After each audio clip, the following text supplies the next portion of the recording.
রাতে আলী রাদিয়াল্লাহু তাআলা আনহু শহীদ হয়ে যাবেন। তিনি ওনাকে ছুরির আঘাত করা হলো, কর্ণের এই গোড়া দিয়ে ভিতরে ছিদ্র হয়ে গেল, রক্তক্ষরণ হয়, রক্ত পড়ে পড়ে দাড়ি ভিজে গেল। হযরত আলী রাদিয়াল্লাহু আনহু 3 দিন এইভাবে ছিলেন। 3 দিন তার কষ্ট হলো। 3 দিন পরে তিনি শহীদ হয়ে গেলেন। এক অন্ধ খ্রিস্টান মেয়ে, অন্ধ মেয়ে কুফার মসজিদের পাশে দাঁড়ায় কাঁদে, ও মুসলমান বলো আমার খলিফাতুল মুসলিমিন দুনিয়াতে আছে না মারা গেছে? খুব মনোযোগ দিন।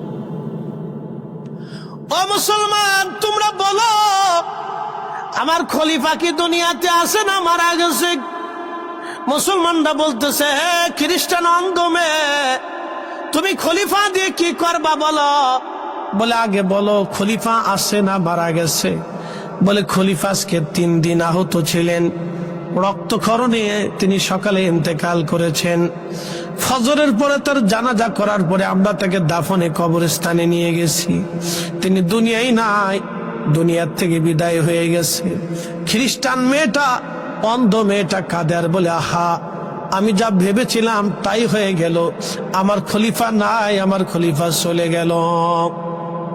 মুসলমানরা জিজ্ঞেস করলে, অন্ধ নারী খ্রিস্টান তুমি অন্য ধর্মের মেয়ে, খলিফার জন্য তুমি কাঁদো কেন? মেয়েটা কেঁদে কেঁদে বলল, দেখো প্রত্যেক রাত্রিবেলা আমার খলিফা এই মসজিদ থেকে নামাজ পড়ে, এশার নামাজ পড়ে আমার বাড়িতে যাইতেন, আমার অভাবগুলি প্রয়োজনগুলি তিনি মিটাইতেন, আমার ঘরে খাবার দিতেন। আমি অন্ধ, আমার দেখভাল করিয়া আমার খলিফা তারপরে বাড়ি যাইতেন। আমার খোঁজ খবর না নিয়ে আমার খলিফা বাড়ি যাইতেন না, আমার যাবতীয় প্রয়োজনগুলি মিটাই আমার খলিফা তারপরে বাড়ি যাইতেন। আজকে 3 দিন হলো আমার খলিফা আমার খোঁজ খবর নেই নাই, আমার বাড়ি যায় নাই, লোক পাঠাই নাই। তখন আমি বুঝতে পারছি আমার খলিফা আজ আর দুনিয়াতে নাই। একবার জোরে বলা যাবে কি আল্লাহু আকবার? আপনি একটু চিন্তা করেন তো। এই জন্য আল্লাহ রাসূল বলছেন, ফাআলাইকুম বিসুন্নতি ওয়া সুন্নাতিল খুলাফায়ে রাশিদিন আল মাহদিন। তোমরা আমার সুন্নাত মানো, আমার খুলাফায়ে রাশিদিনের সুন্নাহ মানো। হযরত আলী নিজে জান্নাতি, তার স্ত্রী জান্নাতের নারীদের সর্দারিনী, তার 2টা বেটা জান্নাতের যুবকদের সর্দার, তার শ্বশুর তামাম মুলকের মালিকের মেহবুব, তার শাশুড়ি জান্নাতি।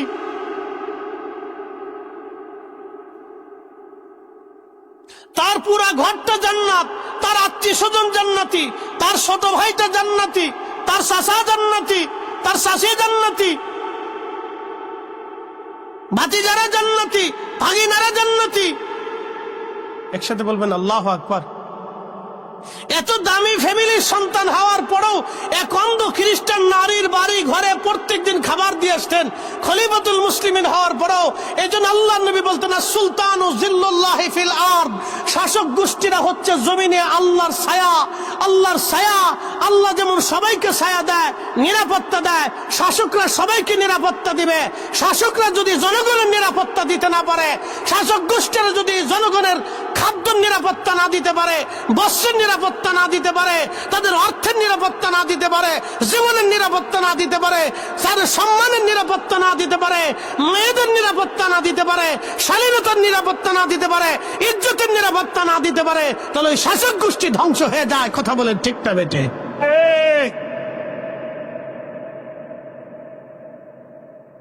এই শাসক গোষ্ঠী কোথায় পাবেন আপনি?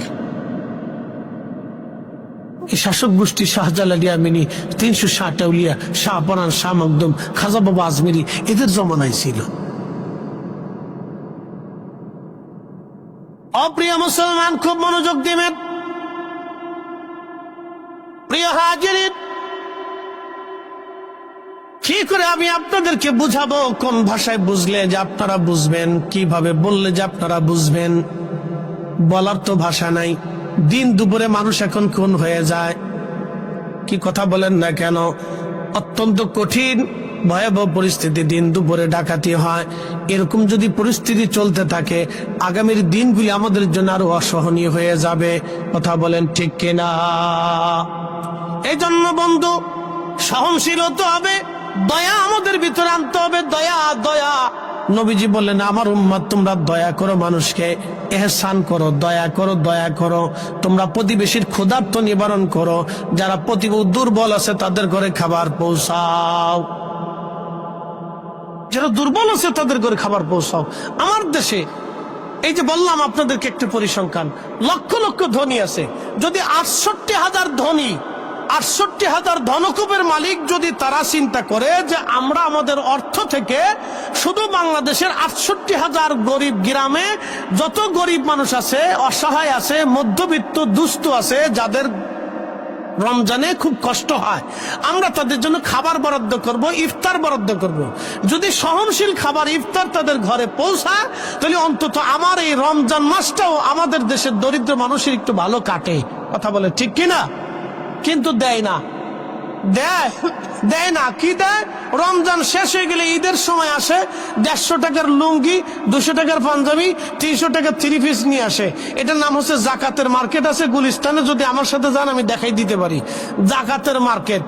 এই 150 টাকার লুঙ্গি এনে দিয়ে দেয়, মাসখানিক পরার পরে এই লুঙ্গি পেশাব করতে বসে নিজ দিয়ে ফাইডে সিরিয়ে চলে গেছে। কথা ঠিক আছে না ভাই? এটা কি জাকাত না বাহানা? একসাথে বলেন, এটা কি জাকাত না বাহানা? বাহানা। আমার তো সিরা লুঙ্গির দরকার না, আমার পেটে খাবার দরকার। কথা ঠিক আছে না ভাই? আমার পেটে খাবার দরকার, আমার তো সিরা লুঙ্গির দরকার না, আমার তো সিরা লুঙ্গির দরকার না, আমার খাবার দরকার। এই জন্য রমজানের ভিতরে, রমজানের শুরুতে ধনীদের উচিত তাদের স্থানীয়ভাবে, তাদের এলাকা ভিত্তিক যত দরিদ্র মানুষ আছে বেছে গেছে নিজেরা উপস্থিত হয়ে খাবার পৌঁছাই দেওয়া। কথা ঠিক কিনা? এটা প্রত্যেক ধনীদের প্রত্যেক এলাকায় করা উচিত। তাহলে পরে আমাদের দেশের এই চুরি ডাকাতি এগুলো অনেক কমে যাবে। কারণ মানুষ চুরি ডাকাতি কিন্তু এমনিতে শখে করে না, বিপদে পড়েও অনেকে করে। আমাদের দেশের অনেক যুবকরা পথভ্রষ্ট হয়। কেন হয়? পিছনে কারণ আছে। তারা এখন কি হয়ে গেছে? বেকার হয়ে গেছে, নানানমুখী সমস্যায় পড়ে গেছে, অথবা সংঘমেলার পিছনে পড়ে গেছে, অথবা রাজনৈতিক কোনো কারণ হতে পারে। বিভিন্ন কারণে আমাদের যুবকরা ডাকাতি, চুরি, ডাকাতি, খুন খারাপি, রাহাজানির ভিতরে চলে যাচ্ছে। এগুলি ফিরাইতে হলে আমাদের সম্মিলিত ভাবে সবাইকে প্রচেষ্টা আনতে হবে। সবার খাদ্য নিরাপত্তা একবারে নিশ্চিত করতে হবে। কথা বলেন ঠিক কিনা? সবার ঘরের খাদ্য নিরাপত্তা নিশ্চিত করতে হবে, সরকারকে, রাষ্ট্রকে করতে হবে। সবার ঘরের খাদ্য নিরাপত্তা নিশ্চিত করতে হবে, তাহলে আমাদের দেশে এই সমস্যার সমাধানটা কমে আসবে। এই জন্য ধনীদেরকে উৎসাহিত করতে হবে। এই জন্য এলাকা ভিত্তিক ধনী যারা আছে তাদেরকে উৎসাহিত করতে হবে। এই জন্য আল্লাহ রসুল জাকাতের প্রথা করেছিলেন, সৎকার প্রথা করেছিলেন। এই জন্য আল্লাহ নবীর ব্যবস্থা এমন ছিল যে নবীজি কোনো বিষয়ে কোনো কিছু প্রয়োজন হলে ধনী সাহাবীদেরকে ডাকতেন, তোমরা দান করো, দান রাখো। দান জমা করত, জমা করার পরে আল্লাহ নবী সব গরিব সাহাবীদের মধ্যে এটা বেটে বেটে দিতেন। একসাথে বলবেন আল্লাহু আকবার। ফুলতুলি সাহেব কেবলা রহমতুল্লাহ বড় আওলাদ মুফতি সাহেব হুজুর, তিনি এই কাজগুলি করে থাকেন। কি কথা বলে দেখেন, বলেন, তিনি এই কাজ করে থাকেন। আল্লাহু আকবার বলে না, না জোরে বলেন আল্লাহু আকবার। এই কাজগুলি উনি করে থাকেন। আল্লাহ ওনার হায়াতে আরো বরকত দান করুক, বলে না আমিন। এগুলির দরকার সবার, শুধু ওনার না, বাংলাদেশের সব পীর মাশায়েখদের এটার প্রয়োজন ছিল। কি কথা ঠিক আছে না ভাই? সব পীর মাশায়েখ, সব রাজনৈতিক দলের এটা দরকার ছিল। নির্বাচনের সময় এসে 3 বছর 10 বছর দেখা হয় না, শাশিরে ধরে ধরে, শাশি তুমি আমার মার মতো, শাশি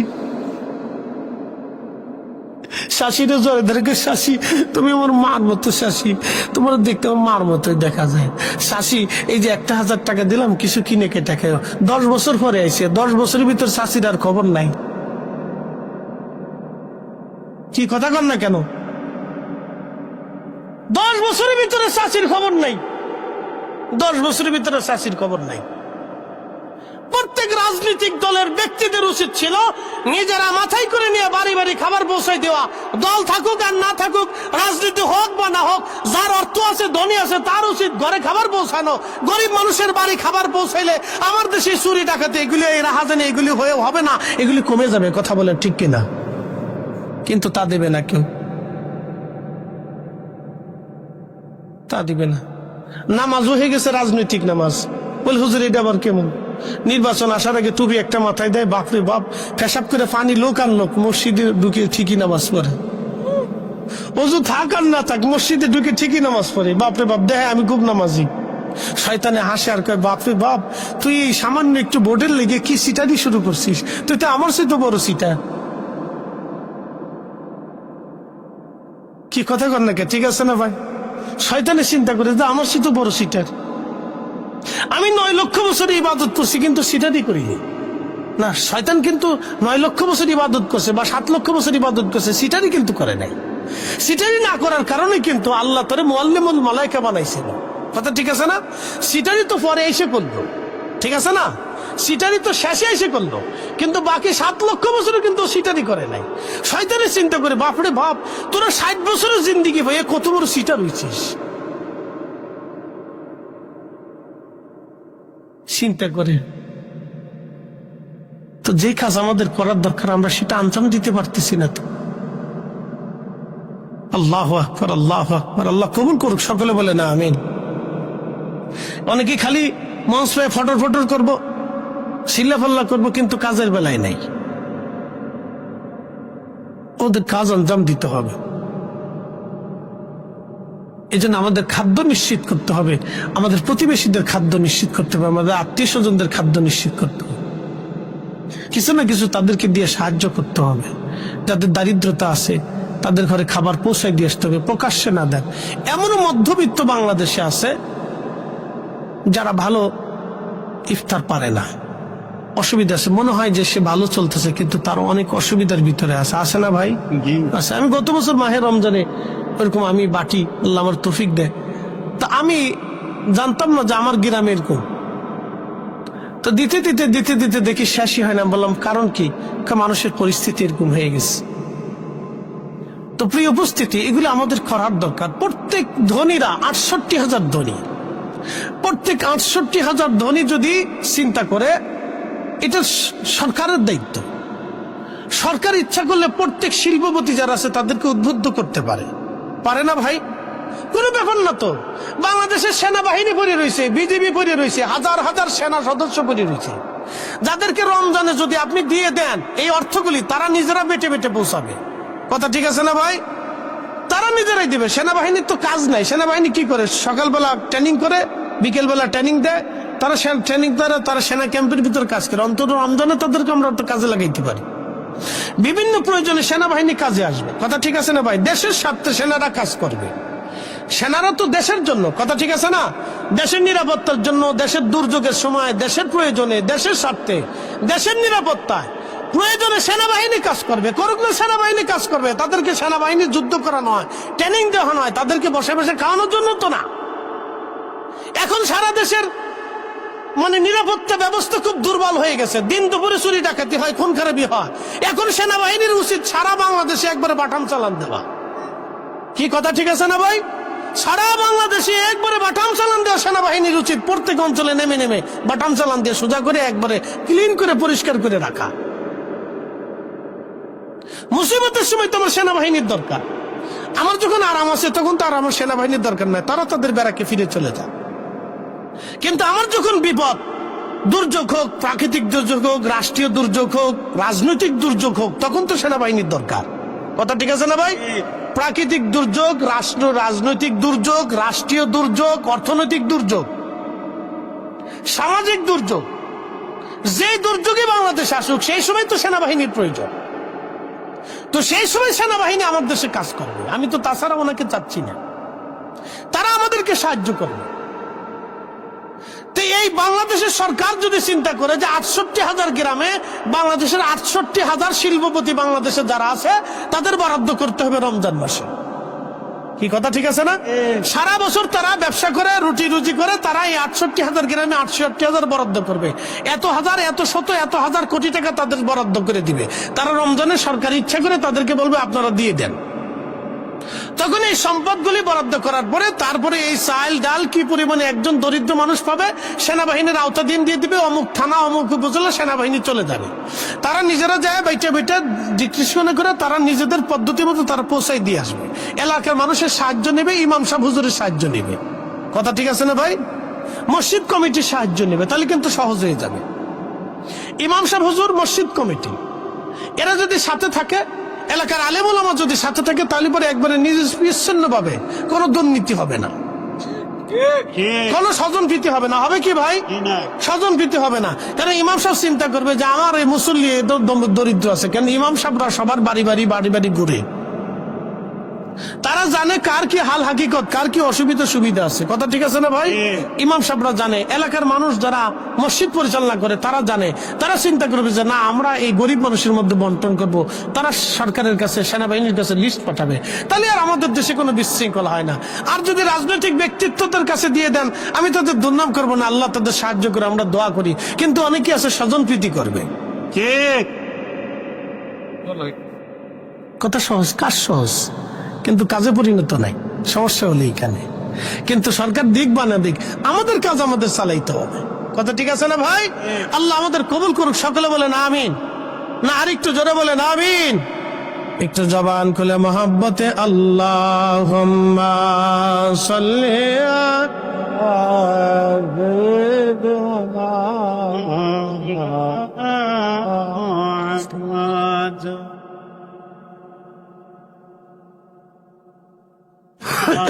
مولانا محمد اللهم صل على سيدنا مولانا محمد وعلى آل سيدنا مولانا محمد তুমি আল্লাহর প্যারা হাবিব,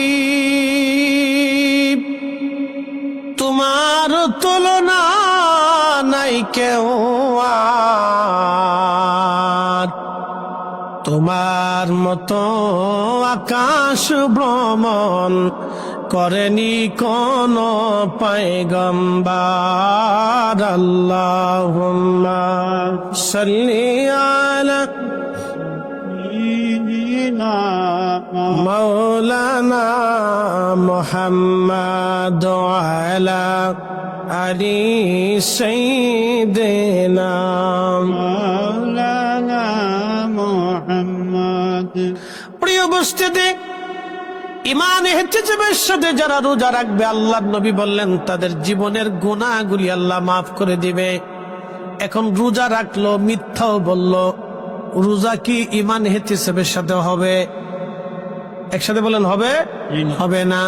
রোজা রাখলো আবার মিথ্যা বলল, রোজা রাখলো ফায়সা কথা বলল, রোজা রাখলো গালিগালাজ করলো, রোজা রাখলো মানুষকে ধোঁকা দিল, এমন রোজা ইমান ইহতিসাবের সাথে হবে না। অতএব এই রোজা শুধুমাত্র না খেয়ে থাকবে, কোনো কাজে লাগবে না। এই জন্য আল্লাহর নবী বলেন, আমার উম্মত রমজানের রোজা পাইলো কিন্তু নিজের জীবনের গুনাহ মাফ করাই নিতে পারলো না, সে ধ্বংস হয়ে যাক, সে ধ্বংস হয়ে যাক। রমজানে রোজা পাইলো কিন্তু নিজের জীবনের গুনাহ মাফ করাই নিতে পারলো না, সে ধ্বংস হয়ে যাক, ধ্বংস হয়ে যাক। সে কপাল পোড়া বদনসিব, সে কপাল পোড়া বদনসিব, সে ধ্বংস হয়ে যাক। বন্ধুগণ খুব মনোযোগ দিবেন।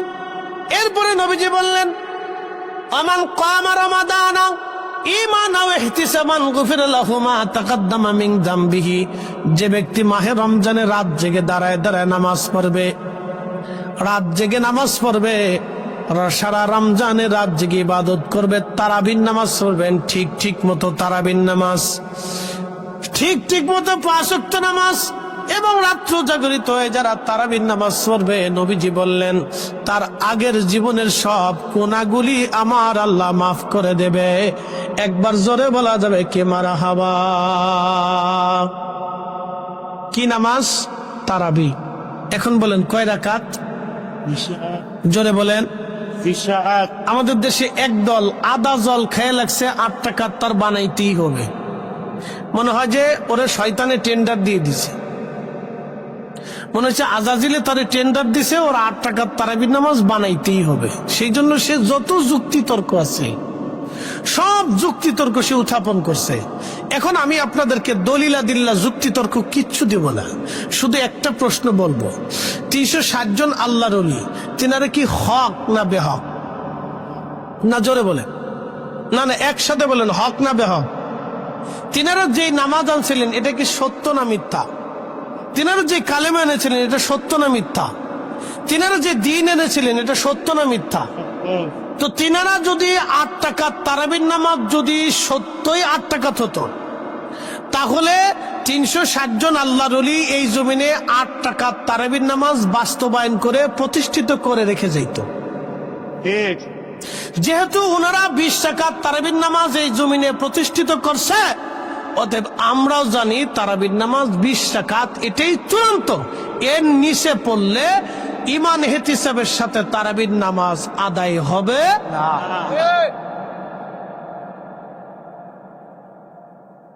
যদি কেউ 8 টাকার তারাবি পড়ে তাহলে ইমান ইহতিসাবের সাথে তারাবির নামাজের হক আদায় হবে না। জোরে বলেন আদায় হবে না। জোরে বলেন আদায় হবে না। কেউ যদি এই 8 টাকার তারাবির নামাজ বানায় না, তো তার ইমান ইহতিসাবের সাথে তারাবির নামাজের হক আদায় হবে না। অতএব যেহেতু নামাজ আদায় হবে না, সে তো গুনাহ মাফ হওয়ার কোনো সম্ভাবনাও নাই। অতএব তারাবির নামাজ 20 টাকাতেই চূড়ান্ত। 360 জন আল্লাহর ওলি তারাবির নামাজ 20 টাকা চূড়ান্ত করেছে। 20 টাকার তারাবির নামাজ তারা চূড়ান্ত করেছে। 20 টাকার তারাবির নামাজ চূড়ান্ত, এটাই চূড়ান্ত ফয়সালা। একটু জোরে সে পড়ে আল্লাহুম্মা সাল্লি আলা। জি ইমাম সাহেব, وعلى آل سيدنا খালি নাই, কোন এলাকা?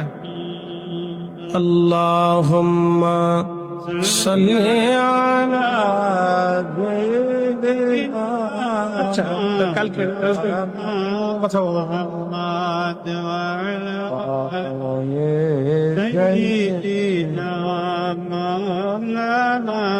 খালি না মেসিং করে দিতে হবে। আল্লাহুম্মা সাল্লি আলা সাইয়্যিদিনা মাওলানা মুহাম্মাদ ওয়া আলা আলি সাইয়্যিদিনা মাওলানা মুহাম্মাদ।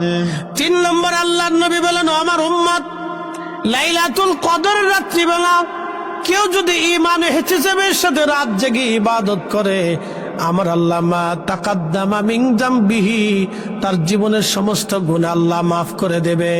একবার জোরে বলা যাবে কি মারহাবা। এখন লাইলাতুল কদর কখন আসবে?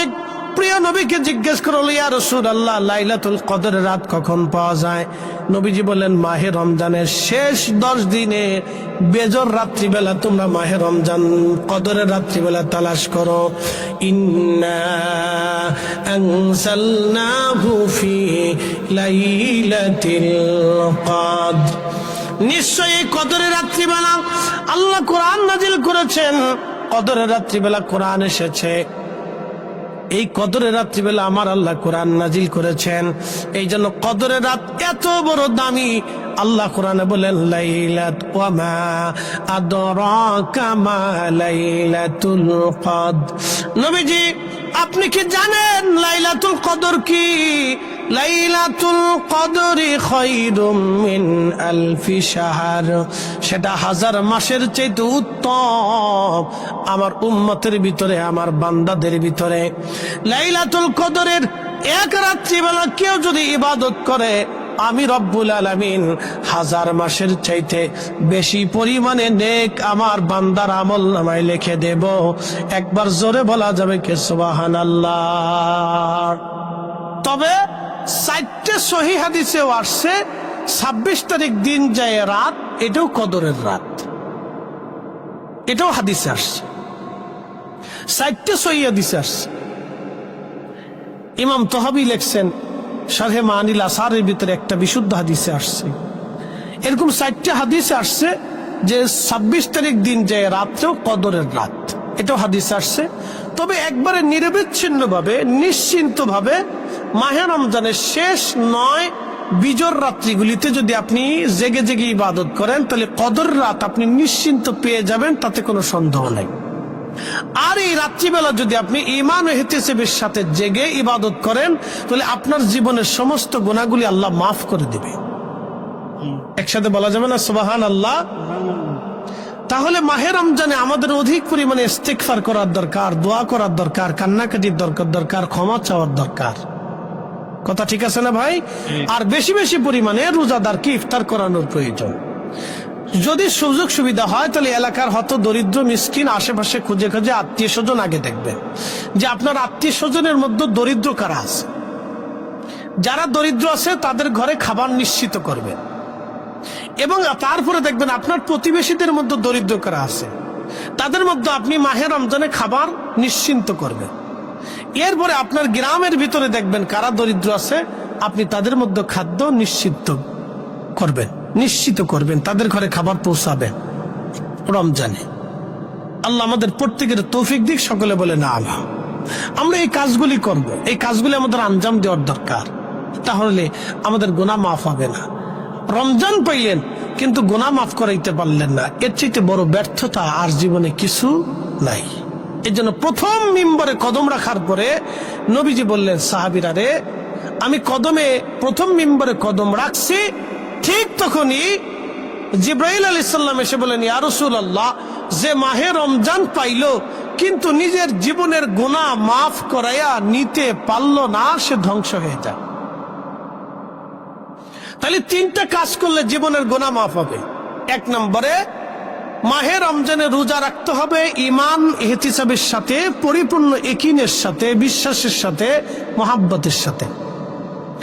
এই মাহে রমজানে রোজা রেখা মিথ্যা বলা যাবে না, ফায়সা কথা বলা যাবে না, গীবত করা যাবে না, শেকাত করা যাবে না, তহমত দেওয়া যাবে না, অন্যের ত্রুটি বিচ্যুতি খোঁজা যাবে না, মারামারি হানাহানি করা যাবে না, কারো সম্পদ মারা যাবে না, হালাল খাদ্য খেতে হবে, হারাম রুটি রুজি করা যাবে না, অন্যকে ঠকানো যাবে না।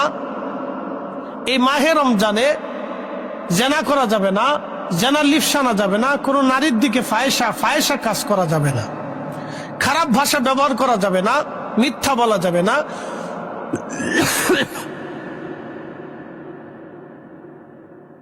এই কাজগুলি আপনি যদি করতে পারেন তাহলে রমজানের রোজাগুলি ঈমান ইহতিসাবের সাথে হবে। 2 নম্বর, তারাবির নামাজ আপনাকে দাঁড়াইতে হবে টাইম টু টাইম, সুন্দর মতো তারাবির নামাজ ঈমান ইহতিসাবের সাথে 20 রাকাত আদায় করতে হবে, এবং রাত জেগে সম্ভব হলে ইবাদত করতে হবে, তাহাজ্জুদ নামাজ পড়তে হবে। যদি তা সম্ভব হয়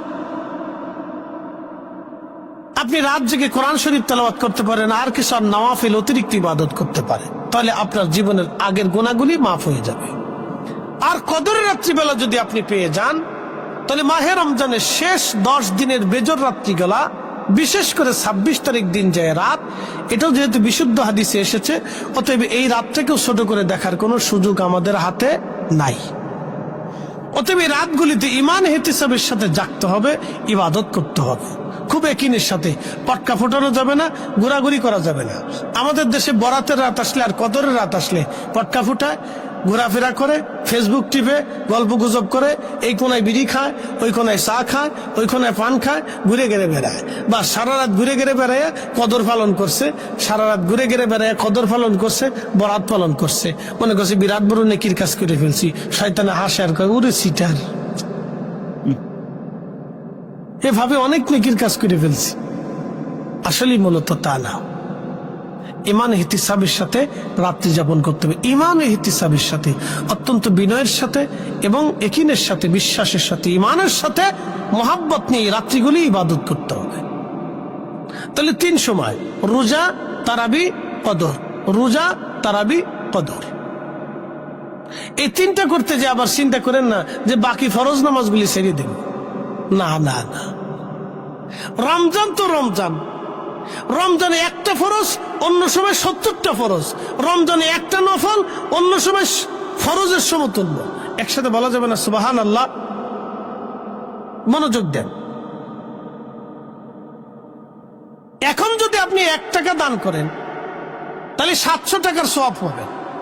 আর রমজানে যদি দান করেন তাহলে বিগয়রি হিসাব, আস-সাওমুলি ওয়া আনা আযিবিহি। রমজানে যদি আপনি দান করেন, আল্লাহ রাসূল বলতেছেন, আল্লাহ বলেন রমজানের রোজা আমার জন্য প্রতিদান আমি আল্লাহ নিজে দিয়ে দিব। কত দিব? কোনো হিসাব দিলাম না, বিগয়রি হিসাব দিব। আমার যত খুশি মন চায় তত বেশি দিয়ে দিব। সুবহানাল্লাহ, আসতে হয়ে গেল না? জোরে বলেন। সুবহানাল্লাহ। আল্লাহ কি কৃপণ? আল্লাহর কি অভাব আছে?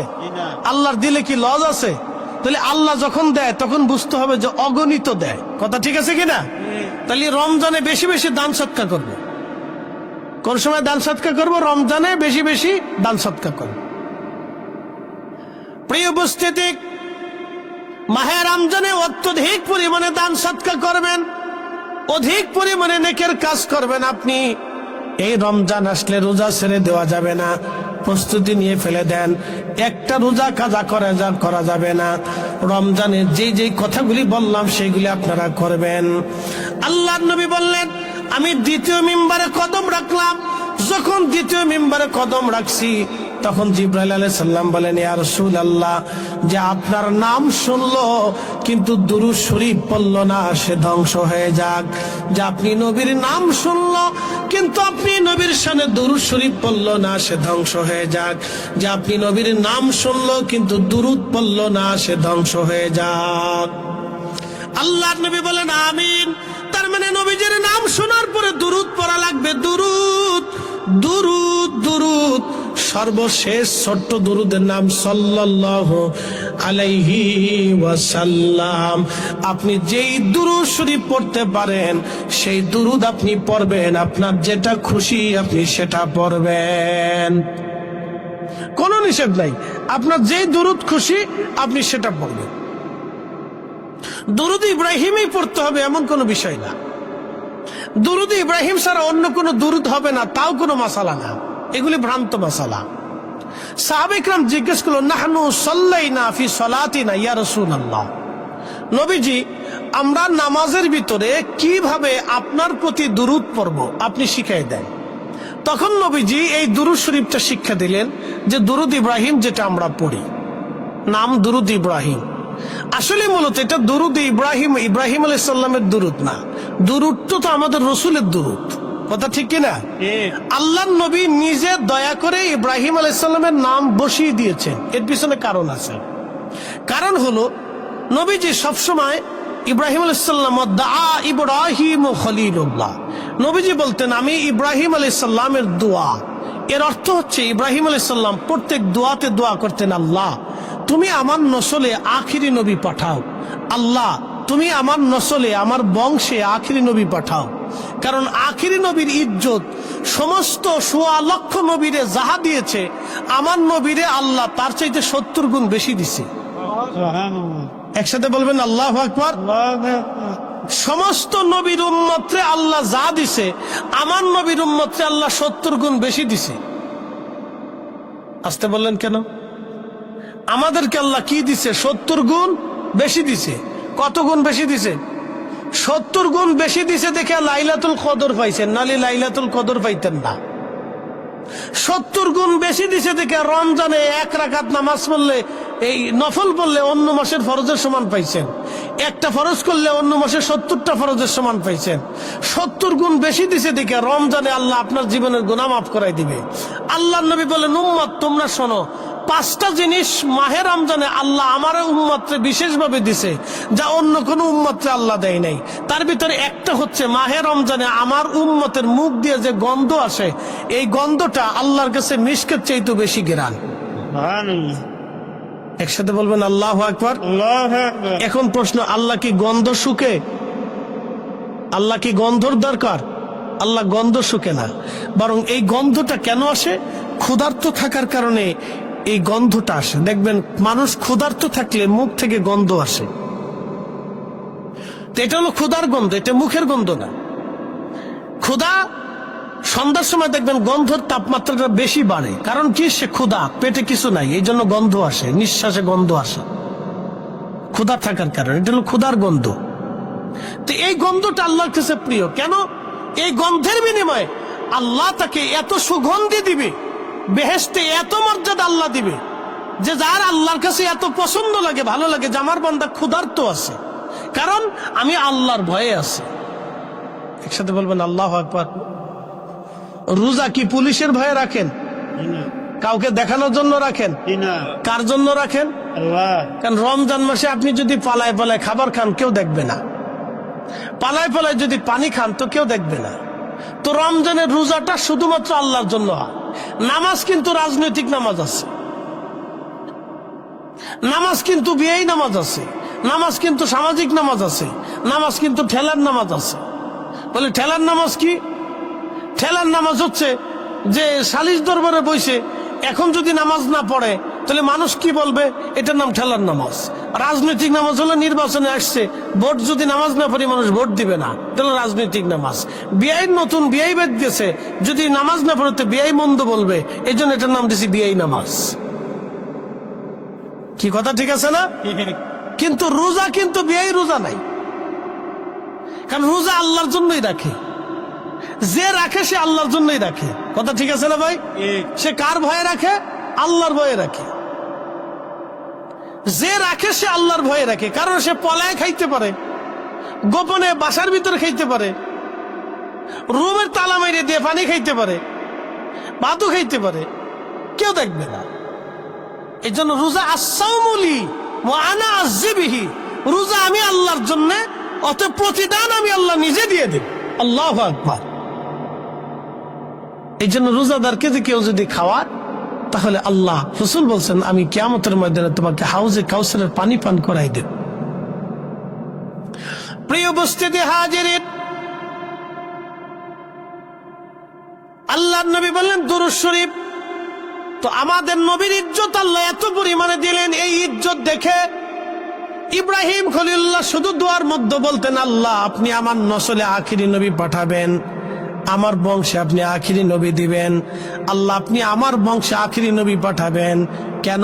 আখিরি নবীর ইজ্জতের দিকে তাকাইয়া ইব্রাহিম নিজের বংশের দিকে নিসবত করলেন, এই জন্য যাতে উনার বংশের মর্যাদা বেড়ে যায়। কারণ সব বাবা চায় আল্লাহ আমার ছেলেটাকে আপনি মানুষের মতো মানুষ বানান, আমার ছেলেটারে নামাজি বানান, আমার ছেলেটারে ভদ্র বানান। কোনো বাবা কয় না আল্লাহ আমার ছেলেটারে চোর বানান। কয়? কোন বাবা কি বলে আল্লাহ আমার ছেলেরা ডাকাত বানান, আমার ছেলেরা লুচ্চে বানান? কেউ কয় না। সবাই চায় আল্লাহ আমার সন্তানটারে নামাজি বানান, আমার সন্তানটারে তুমি আবেদ বানান। সব বাবা দোয়া করে।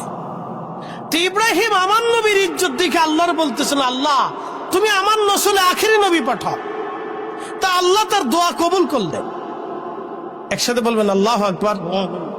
আল্লাহ তার কি করলেন? দোয়া কবুল করে নিয়ে ইব্রাহিম আলাইহিস সালামের নসলে আমার নবীরে পাঠাইলেন। এই জন্য ইব্রাহিম আলাইহিস সালামের দুইজন স্ত্রী, আমাদের দুইজন মা, একজন আম্মাজান সারা, আম্মাজান হাজেরা। আম্মাজান সারার গর্ভে হযরত ইসাক আলাইহিস সালাম, হযরত ইসাক আলাইহিস সালামের একটা বেটার নাম ইয়াকুব আলাইহিস সালাম। ইয়াকুব আলাইহিস সালামের আরেক নাম ছিল ইসরাইল। এই ইসরাইল থেকে বনি ইসরাইল। এই ইয়াকুব আলাইহিস সালামের যত বংশ সবাইকে বনি ইসরাইল বলা হয়। এই বনি ইসরাইলের ভিতরে আল্লাহ নবী পাঠাইছেন 70,000। আর এই বনি ইসরাইল ইয়াকুব আলাইহিস সালাম মসজিদে বাইতুল আকসা প্রতিষ্ঠিত করেছেন, তৈরি করেছেন। ওনার এই মসজিদে 70,000 নবী আসছে, নবী নামাজ পড়ছে, কিন্তু বাইতুল আকসাতে আপনি রিয়াজুল জান্নাহ নাই। রহস্য দিকে যাবেন। বাইতুল আকসাতে 70,000 নবী নামাজ পড়লো, কিন্তু বনি ইসরাইলের 70,000 নবী বাইতুল আকসায় নামাজ পড়ছে, কিন্তু আপনি রিয়াজুল জান্নাহ পাবেন না। আর আমার নবী একা মসজিদে নববীতে নামাজ পড়েছেন, হুজরা থেকে মিম্বর, মিম্বর শরীফ থেকে হুজরা শরীফ, গেছেন আইসেন, আসছেন গেছেন, গেছেন আইসেন, আসছেন গেছেন। যাওয়া আসার কারণে ওই জায়গাটুকুন আল্লাহ বলছেন রিয়াজুল জান্নাহ, জান্নাতের বাগান বানাই দিলাম। সুবহানাল্লাহ। আরো জোরে, আরো জোরে, আরো জোরে। তাহলে ইব্রাহিম আলাইহিস সালাম দিয়ে কি আমার নবীর দাম বাড়লো, না আমার নবী দিয়ে ইব্রাহিমের দাম বাড়লো? আমার নবী দিয়ে ইব্রাহিম আলাইহিস সালামের দাম বাড়লো, এই জন্য দুরুদ ইব্রাহিম না, এই দুরুদ আমার নবীর দুরুদ। কিন্তু নবীজি নিজে তিনি কৃতজ্ঞতা স্বরূপ মিল্লাতের বাবা তার জন্য দোয়া করতেন বিধায় নবীজি তার পিতা ইব্রাহিম আলাইহিস সালামের নাম দুরুদের মধ্যে লিখে দিয়ে স্মরণে রেখে দিয়ে গেলেন। একসাথে বলবেন আল্লাহু আকবার। আল্লাহু আকবার। নবীজি নিজে লিখে দিয়ে গেছেন, আল্লাহ রসুল নিজে লিখে দিয়ে গেছে। ইব্রাহিম আলাইহিস সালামের নাম উম্মতের মধ্যে স্মরণে দিয়ে গেলেন, যাতে সবসময় তোমরা তারে স্মরণ করো। এটা হলো হিকমত। এটার উল্টে জগা খিচুড়ি বানাইয়া আমরা একবারে এমন ভাবে নিছি যে এই দুরুদ ছাড়া আর কোনো দুরুদ পড়াই যাবে না। বিরাট বড় বিখ্যাত হুজুর মুহাদ্দিসে আজম,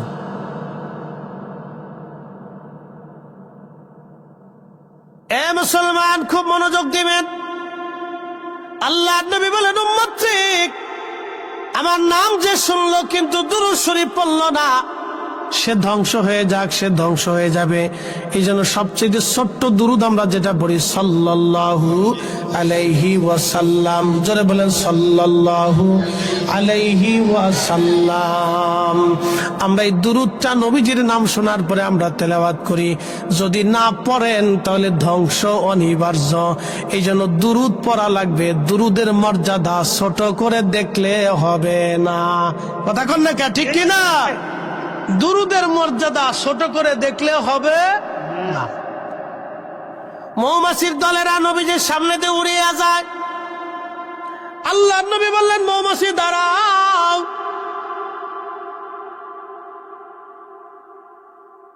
তো মৌমাছি নবীজির সামনে এসে গুনগুন করে সালাম দিতেছে, আসসালাতু ওয়াসসালামু আলাইকা ইয়া রাসূলুল্লাহ, আসসালাতু ওয়াসসালামু আলাইকা ইয়া হাবিবাল্লাহ। নবীজি ডাক দিয়ে বলেন, মৌমাছি বলো মধু কেমনে বানাও? মৌমাছি বলে, ইয়া রাসূলুল্লাহ, বিভিন্ন ফুল থেকে মধু আনি, রস নিয়ে আসি। কোন ফুলের রস তিতা, কোনটা লুনতা, কোনটা টক, কোনটা মিষ্টি, কোনটা পাইনসে।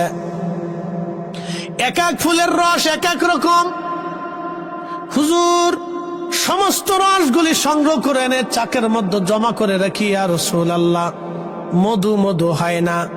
নবীজি যখন আমরা মৌমাছিরা ওই চাকের উপরে ঘুরি আর আপনি নবীর দুরূদ শরীফ পড়ি, আমরা চাকের মধ্যে ঘুরি আর আপনি নবীর দুরূদ পড়ি,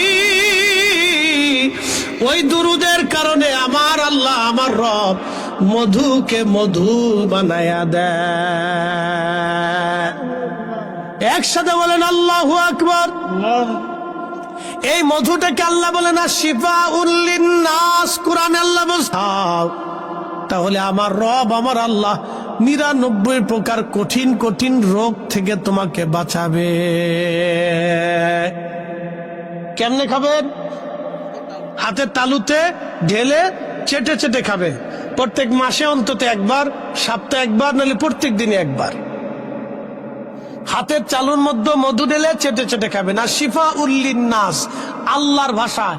পৃথিবীর সমস্ত বিজ্ঞানী যদি এক জায়গা আনেন, চেষ্টা করান যে বিজ্ঞানীরা তোমরা তোমাদের সমস্ত মেধা দিয়ে এক ফোঁটা মধু বানাই দেখাও, পৃথিবীর সমস্ত বিজ্ঞানী চেষ্টা করলেও আল্লাহর দেওয়া মৌমাছি যেইভাবে মধু বানাইছে এইভাবে মধু বিজ্ঞানীরা বানাইতে পারবে না। এটাই আমার আল্লাহর কুদরত, এটাই আমার আল্লাহর শক্তি। আল্লাহর শক্তির কাছে বিজ্ঞানীরা অসহায়। কথা বলে ঠিক না বেঠিক? মনে রাখেন, এই জন্য দুরুদ।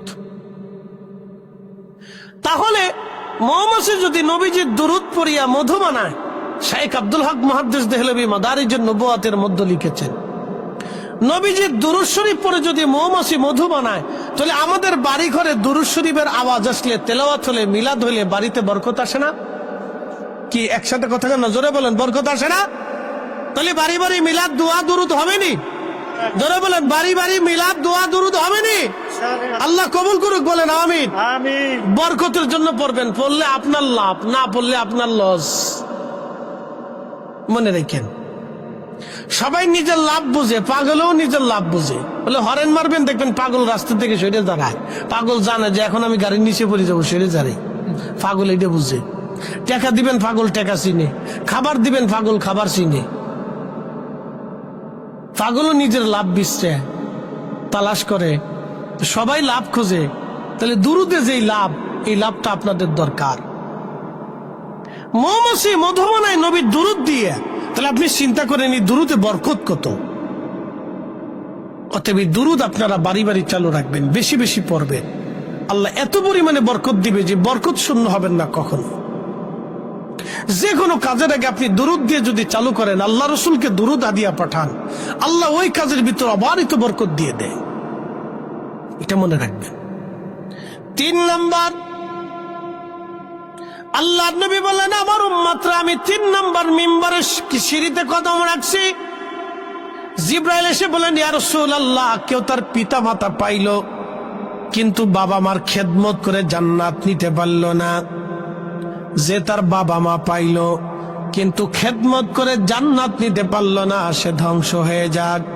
যে তার বাবা মা পাইল কিন্তু খেদমত করে জান্নাত নিতে পারল না, সে ধ্বংস হয়ে যাক। আল্লাহ নবী দোয়া করে বলেন আমিন।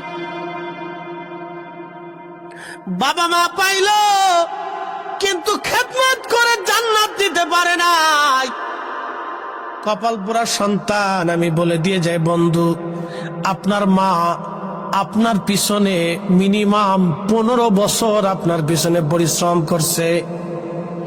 একবারে এসএসসি পরীক্ষা দেওয়া পর্যন্ত আপনার মা আপনার 3 বেলা রান্না করে আপনারে খাওয়াইছে। কি কথা ঠিক আছে না ভাই?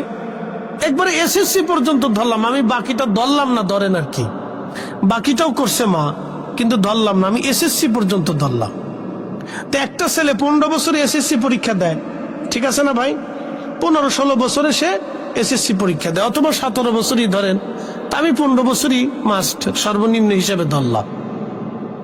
তো একটা মা 15 বছর 3 বেলা আপনাকে রান্না করে খাওয়াইছে। 5 বছর পর্যন্ত আপনার পায়খানা পেশাব মা পরিষ্কার করছে। 5 বছর পর্যন্ত মা আপনাকে কোলের মধ্যে নিয়ে ঘুম পাড়াইছে, আপনার বিছানা ঠিক করছে, আপনার কাপড় চোপড় মা ধুয়ে দিয়েছে, আপনার বিছানা ঠিক করে দিয়েছে। কখন ঘুম থেকে উঠবেন, কখন ঘুম থেকে বের হবেন, আপনার মা আপনার তদারকি করেছে। 15টা বছর মা আপনার পিছনে ছায়ার মতো লেগে রইল, আপনি মায়ের 15 দিনও কাপড় ধুয়ে দেন নাই। বলেন কি? জোরে বলেন, জোরে বলেন। আপনি মায়ের 15 দিনও কাপড় ধুয়ে দেন নাই, 15 দিনও মাকে রান্না করে খাওয়ান নাই, 15 দিন আপনি মার বিছনা ঠিক করে দেন নাই, 15 দিনও মার ঘরটা পরিষ্কার করেন না, অথচ 15 বছর আপনার ঘর মা পরিষ্কার করছে। আপনি বিনিময়ে কিচ্ছু করেন না, আপনি হিসাবে দিয়ে দিলাম। যান তাফাক্কুর করেন, আজকে রাত্রে তাফাক্কুর করবেন, চিন্তা করেন, আজকে রাত্রে চিন্তা করবেন। আমি আপনাকে চিন্তা দিয়ে দিলাম যে আল্লাহ রসুল বললেন, জিব্রাইল বলেন ইয়া রাসূলুল্লাহ, আপনি শুনেন যে পিতা মাতা পাইল কিন্তু খেদমত করে বেহেশত নিতে পারল না, সেই উম্মত যেন ধ্বংস হয়ে যায়। নবীজি দোয়া করে বলেন আমিন। নবী আমিন বলা মানে কবুল হয়ে গেছে। বাবা মা পাইছেন কিন্তু খেদমত করে বেহেশত নিতে পারলেন না, আপনার মতো নাফরমান কপাল পোড়া আর দুনিয়াতে কেউ নাই। কথা ঠিক আছে কিনা? মনে রাখেন এই হাদিস, সারা জীবন মনে রাখবেন এই হাদিস, সারা জীবন মনে রাখবেন এই হাদিস, সারা জীবন মনে রাখবেন এই হাদিস।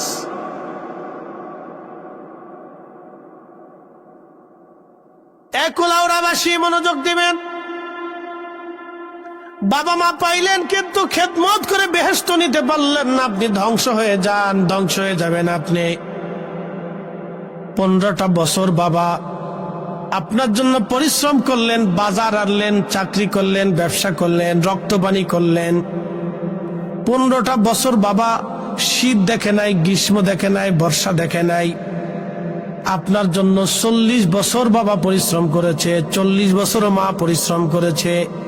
বিনিময়ে বাবার বৃদ্ধকালে 2টা কথা বেশি বললে আপনি বলে ফেলেন বাবা বুড়া হয়ে গেছে, বেশি জ্ঞান জ্ঞান জ্ঞান জ্ঞান করে, বাবা বুঝে না। কিন্তু আপনি কি কখনো দেখেছেন যার ছোট্ট বাচ্চা আছে, বাচ্চা দেখবেন বারবার বাবাকে জিজ্ঞেস করে বাবা এটা কি, ওটা কি সেটা কি, এটা কেমনে করে সেটা কেমনে করে, এটা কেমনে খায় কেমনে করে, বলে নিতে হবে, বিস্কুট আনতে হবে, ওইটা আনতে হবে, কখন আসবা। কত কথা বাবাকে আপনি বলছেন, বিরক্ত হয় নাই। কত কথা মার সাথে বলেছেন, মা বিরক্ত হয় নাই। মা আপনাকে কথা বুলিয়ে বুলিয়ে বুলিয়ে বুলিয়ে মা আপনাকে কথা শিখিয়েছে। আজকে মা দুইটা কথা বেশি হয়, আপনার কাছে বিরক্তি লাগে। ইস, আর আপনি ভাবতেছেন বেহেশত পেয়ে গেছেন না। ইস, মানুষ বড় অকৃতজ্ঞ, মানুষ বড় অকৃতজ্ঞ। কুকুরকে খাওয়াবেন, ও বেঈমানি করে না, কিন্তু মানুষ বেঈমানি করে। কথা কন না কেন? আপনি বিড়ালরে খাওয়ান, ও বেঈমানি করে না, কিন্তু মানুষ বেঈমানি করে। গরুরে খাওয়ান, ও বেঈমানি করে না, কিন্তু মানুষ বেঈমানি করে। আপনি বাঘেরে এনে আদর করে ছোট্টকাল থেকে লালন করবেন, বাঘ আপনার সাথে বেঈমানি করবে না, কিন্তু মানুষ বেঈমানি করে। কি কথা কন না কেন? জোরে বলেন। আরে বাঘের সিংহেও বেঈমানি করে না। একটা ছোট্ট সিংহের বাচ্চা এনে আপনি লালন পালন করেন, আপনার সাথে বেঈমানি করবে না। মানুষ বেঈমানি করে, মানুষ মানুষ।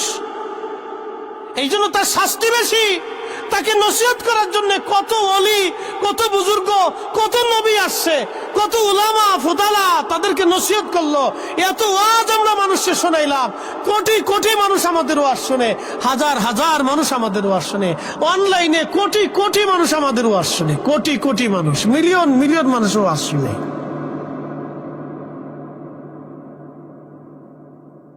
ইয়া রব্বি ইয়া আল্লাহ, 40টা বছর একটা মা সন্তানের পিছনে লেগে রইল।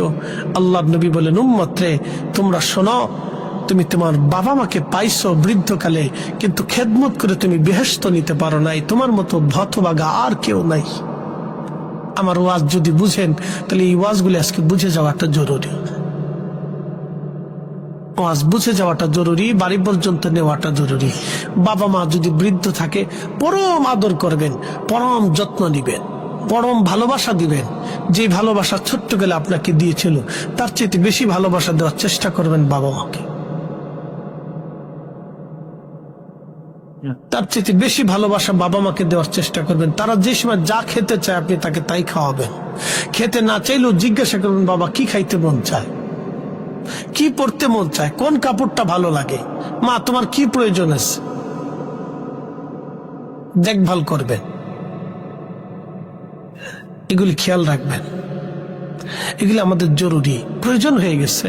আল্লাহ নবী বলেন, উম্মত, তুমি যদি পিতামাতা বৃদ্ধকালে পাইছো কিন্তু খেদমত করে বেহেশত নিতে পারো নাই, তাহলে তুমি ধ্বংস, তুমি ধ্বংস। তোমার সব শেষ। কাবার ইমাম হলেও শেষ, মদিনার ইমাম হলেও শেষ, বাইতুল আকসার ইমাম হলেও শেষ, বাইতুল মুকাররমের ইমাম হলেও শেষ, বড় মুহাদ্দিস হলেও শেষ, মুফতি আজম হলেও শেষ,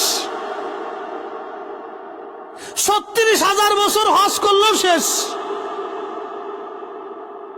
মক্কা শরীফের খাদেম হলেও শেষ, সারা জিন্দেগি মসজিদ পরিষ্কার করলেও শেষ।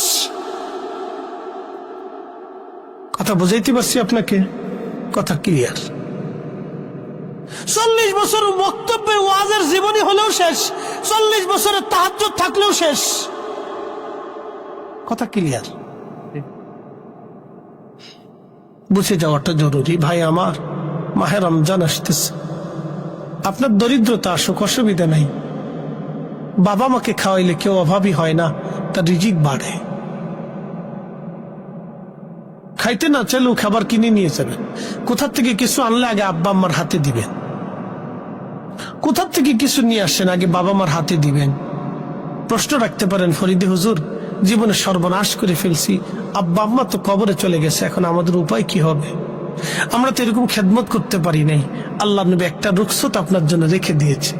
বলে, কি রুখসত? নবীজি বলে, উম্মত রে, তোমার আব্বা আম্মা কবরে চলে গেছে, তুমি টেনশন নিও না, চিন্তা করিও না। তুমি তোমার বাবা মার জন্য অধিক পরিমাণে দোয়া করো। যদি দোয়া করতে পারো, তাহলে কিয়ামতের ময়দানে তোমাকে তোমার বাবা মার বাধ্য সন্তান হিসেবে, খেদমত গুজারি সন্তান হিসেবে আল্লাহ কবুল করে নিবে।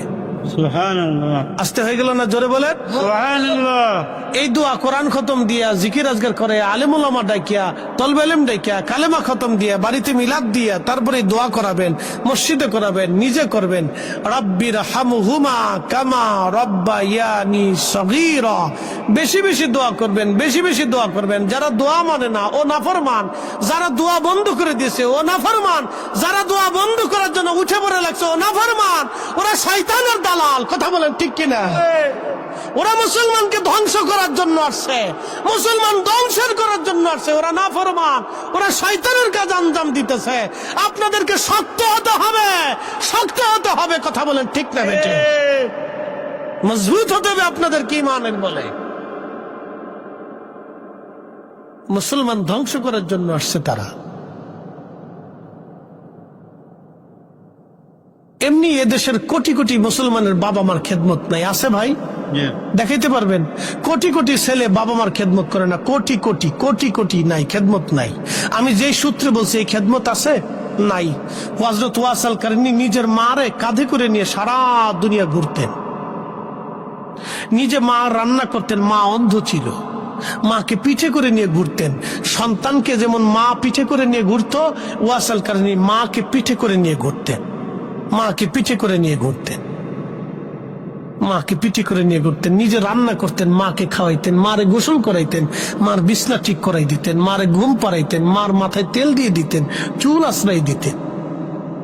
একটা সন্তানকে মা যেইভাবে লালন করতো ওয়াসাল কারনী তার মাকে সেইভাবে লালন করত। নবী বললেন তার এই খেদমতটা আল্লাহর কাছে এত পছন্দ যে আল্লাহ তাকে মুস্তাদাবাত দাওয়া বানিয়ে দিলেন। সে যা চাবে আল্লাহ তাই দিবে, যা চাবে আল্লাহ তাই দিবে। একসাথে বলবেন আল্লাহু আকবার। তা আমরা কি এরকম খেদমত বাবা মাকে দিতে পারছি?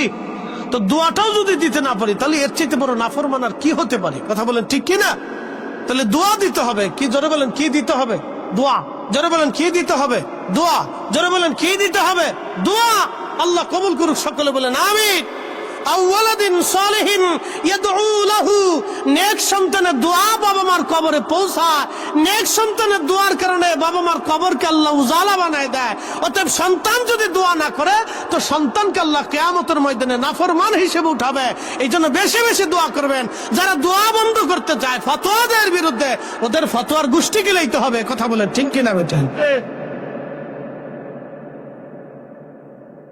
ও নিজে নাফরমান, আরো মুসলমানকে নাফরমান বানাইতেছে। আশা করি আমার কথা বুঝতে পেরেছেন। মনে অজান্তে কষ্ট পেলে মাফ করে